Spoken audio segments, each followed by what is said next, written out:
I hailed a cab outside my apartment, paid the fee, then sat back and relaxed as the man promised to take me to my destination. We passed the bustling city, making note of the people, wondering if divine judgment would take place upon any of them. That's when I felt it, this strange feeling in my arm. It was this slight vibration where the messenger, Amadeus, had touched me to heal me. I ignored the feeling, rolling down my sleeve to hide it. Then the vibration got worse, and now I had to check. I took the sleeve up and saw it.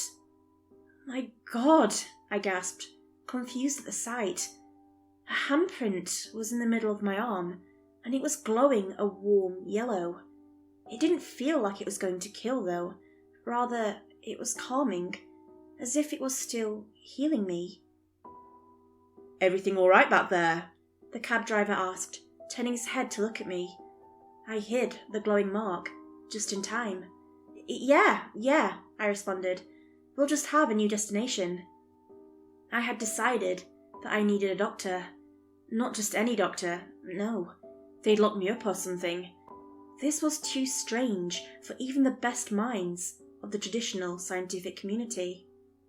I had a friend, Alicia Valerio, and she had dealt with some weird stuff before, mostly involving some creepy cult fruit. She'd be able to keep this secret. I was dropped by her house, a large one I'd no idea how she managed to buy. Actually, I did know. She did some work with the government, and she was a mutual friend of both me and Rengage. I pressed the doorbell, and it prompted me to speak. "Hey Alicia, it's me, Kaya.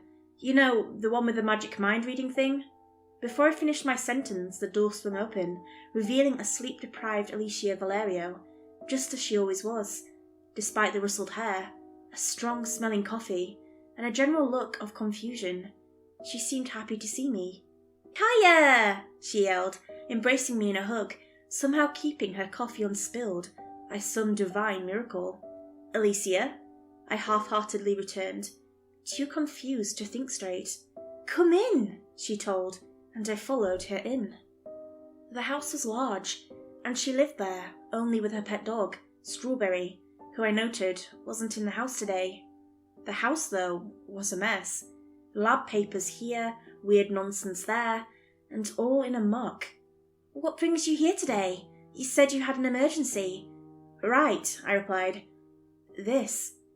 Alicia could only gasp as I lifted up my sleeve to reveal the glowing hand mark. Except now it wasn't just a glowing hand mark, more like a glowing hand splotch. The glow had spread, and by now it was covering a third of my arm. "Wow, how did that happen?" she asked. "Long story, but I was touched by some priest who cured a broken arm and then, boom," I explained. "I'll tell you the fine details later." "Why would you let some priest touch you? Seems kind of irresponsible to me." She pouted sarcastically. "Says the one living in a mess," I shot back. We walked into a bright room that was labelled sterile. It did not look sterile. Classic Alicia Valerio. She sat me down in an uncomfortable-looking chair, which I found strangely comforting, and disappeared into a closet, then returned with a syringe. Great. I hate needles. "Just gonna draw some blood," Alicia reassured, sticking the needle into the glowing mark on my arm. I winced, but after a moment, Alicia drew it out, along with a cupful of blood.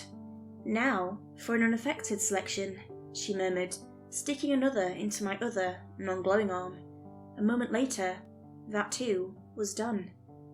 "Different shades," I murmured, looking at the two, now vialed, blood samples. "Interesting," Valerio murmured. One sample was noticeably lighter. Glowing, in fact. Occasional blinding shards of light escaping the murky substance. The other one was normal, crimson, and dark. I watched as my friend drew bits of each blood set into a pane, then set it under a microscope. After a few minutes of oohing and ahhing, she finally returned back to the world of the living, and faced me. So what? I questioned, confused. The mark on my arm was quickly spreading across my hand and deep within my bones. It felt calming, but I was still mildly scared by its existence.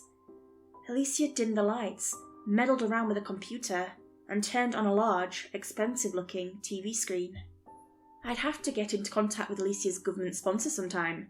I'm sure they're in need of a mind reader. She announced, clicking some remote. An image of something appeared on the screen, with a strange-looking bug-like thing in the centre of it. Behold, your blood! What? I interrupted. What's that bug? Not a bug, the doctor corrected. Rather, some sort of parasite. A parasite! Am I going to die? No. Parasites are usually not dangerous, Alicia explained. In fact, this one is doing more good than harm. I'd wager this parasite isn't even meant to do harm. Look, what I'm seeing is that this, whatever it is spreading all throughout your bloodstreams, and fast. It's spreading out and neutralising any complications with your blood, killing harmful bacteria, creating immunities, all that. She continued on and on, baffling me with typical science speech. I don't... What? I commented. Alicia rolled her eyes. This parasite is making you perfectly healthy, and it's getting rid of any allergies and whatnot. You mean I'll be able to eat nuts now? Yes. That's not the point, though. I still had one last question. Why is it glowing? It appears some of the parasites have gotten to work on your skin, Alicia explained. It's expelling energy, I think. That's about the only explanation I've got. Okay, so that's done. Want to watch a movie or something? I have to go to a meeting, actually, I lied. I did not have a meeting. I was going to confront Amadeus Schwann. Yeah, sorry. How about next week? Sure, bubbled Alicia. Half an hour later, I found myself back in front of the small building that housed the followers of the path towards enlightenment. I saw the building more clearly now, taking the time to appreciate its architecture. It seemed almost Middle Eastern, yet the designs were nothing I'd ever seen before. There were symbols of every possible kind, arches I'd never seen before, murals in the halls depicting characters from the book, so wondrous and dreamlike, as if they were made in heaven. At last, I burst into the stage hall, where Amadeus Schwann stood atop the stage, smiling as I walked into the room. He was once again dressed in a dark grey robe, with strange golden symbols embroidered on it. "We've been expecting you," he declared, his voice booming across the massive room. I walked halfway, then jumped as I heard the doors behind me shut with a bang.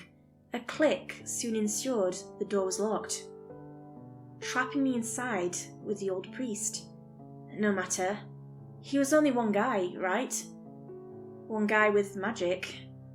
"Sacred are those marked by the Kokeu," he chanted.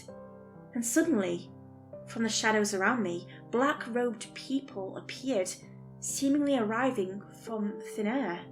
They, too, had symbols on their robes, but they were not gold, but of many other colours. "Sacred are those marked by the Kokeu," they repeated, filling up the silence within the room. They were all in a semicircle, trapping me in a mildly sized area between the stage and them. "What's going on here? Tell me," I demanded. The holy ones around me stood silent. Amadeus Schwann just smiled. "My child," he spoke, with such awesome command. "I have healed many since the gods blessed me and I became a messenger, but none as unique as you." "What?" "A year ago," he began, "I received a vision while meditating inside the holy temple of Neniawik. It was of you and what you will become.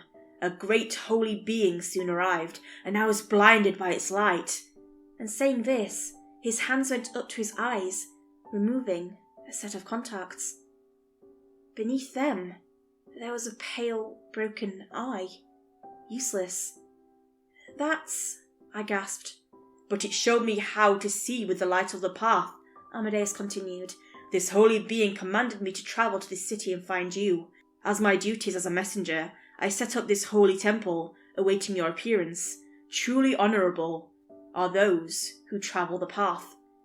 "Truly honourable are those who travel the path," the people around me murmured. I doubted the words of this being, but not a day before you met me at the apartment of evil, the holy being descended once more, awaiting you. I have healed many, but when I healed you, I knew you were one of the marked. What does that mean? "A section of the Book of Kaleri we have obscured from the official publications," a woman behind me announced. "It tells of a prophecy of the 7 stars, 7 people destined to lead all people to follow the path. And I'm one of the 7 stars," I inquired. "What does this mean?" "We do not know," Amadeus confessed.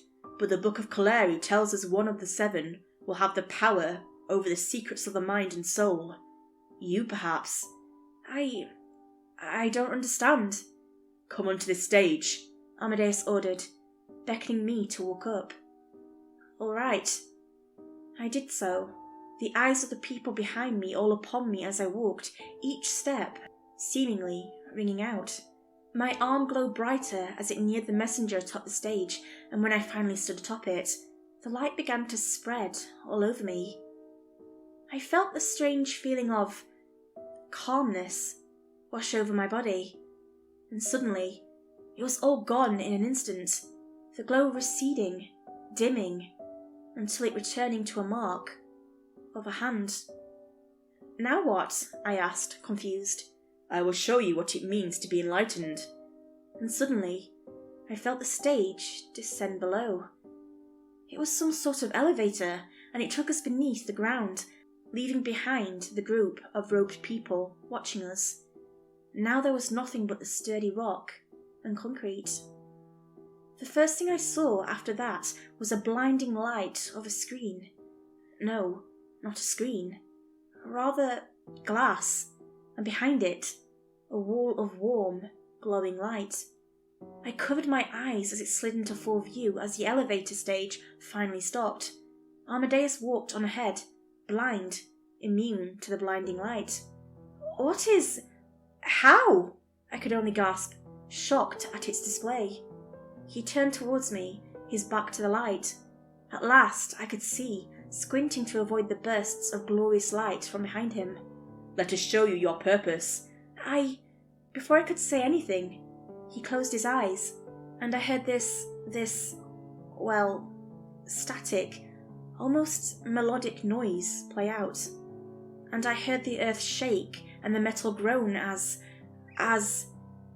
something began to form out of the wall of light behind the priest. The glass retracted, half up above, half below. The light was bursting now, and I could vaguely see a shape forming right behind Amadeus. And then it happened. It was angelic, perfect, the most holy thing I'd ever seen. The bright wall of light condensed, leaving only burned concrete behind it. Now, behind Amadeus was something. I couldn't see it, my eyes hurting at the mere sight of what appeared to be wings gently floating around the edges of Amadeus's form. Where the wings met seemed to be some sort of geometric pattern that I saw on the shadows of the floor and reflected across the room. The holy being behind the man in front of me moved forwards and then transformed into a million lights, as if it were a mass of fireflies. The small lights were too bright for me to handle, so I closed my eyes, but not before seeing streams of them enter the messenger. And then I saw the light vanish, and I opened my eyes. I waited, and the Amadeus did too, his eyes opening to reveal heavenly light, yet not as blinding as the creature within him. When he spoke as if 1,000 people sang in unison, harmonizing and eerily melodic. "We are enlightened," the being within him announced. "You are one of the 7. Who are you?" I breathed. "I am one who walks the path," they expounded, "and you too will one day walk the path upon the hallowed realm." "I don't understand. The hallowed realm? That's like heaven, right? An opt-in eternity of choosing to follow the path. Correct, Kaya Jones, the being agreed, a smile forming on Amadeus's lips. Blessed are the children marked by the gods. And then Amadeus, or whatever was within him, stepped forwards and put a hand on my head. Suddenly, all I saw was white, and then a graveyard. Except it was as if I was seeing it through a foggy telescope. I saw a statue of an angel, but it wasn't right. It was frowning, like something was wrong, and it just seemed off somehow. That's when I noticed black worms all over it, entering it, seeping into it. And then I saw the statue smile. One moment it was frowning, and then it was smiling this evil smile, just as Donald had done. I saw a street sign in the distance which read Alexandria Street. I recognized it. It was not far from where I lived. In fact, I recognized the cemetery. And then, just as I was able to make out more details, the scene changed, and I saw a body on an empty dirt road, neck broken, in an impossible position. Behind the body, a few meters away, was the angel, black worms crying from it, smiling cruelly. I saw the body again, then gasped. It was Quint's dead body. Their eyes were gone too, replaced by worms squirming, as if he was an empty shell within. And before I knew it, that was gone too. And I then saw myself in the park, in the centre of the city. The earth was shaking, and I saw a sinkhole open up in the centre, in a perfect unbroken circle. The earth broke down, falling into a pit of darkness. And then I saw that the pit contained millions upon millions of black worms, all squirming, attempting to get at the surface. I saw the worms dance, and then form themselves into this massive creature, which began to scale the walls. I saw myself being taken into the pit by a black mass of darkness, and then, before I could see more, darkness. I saw the white light again, and I was back at the room underneath the temple of the path. Amadeus was now standing towards the wall. The being inside him was reforming, escaping him, back into its true form. Then Amadeus turned back towards me, just as the creature spread out and became, once again, the wall of light. What was that? I choked. Your path, Amadeus simply acknowledged, taking my hand and walking us back atop the stage.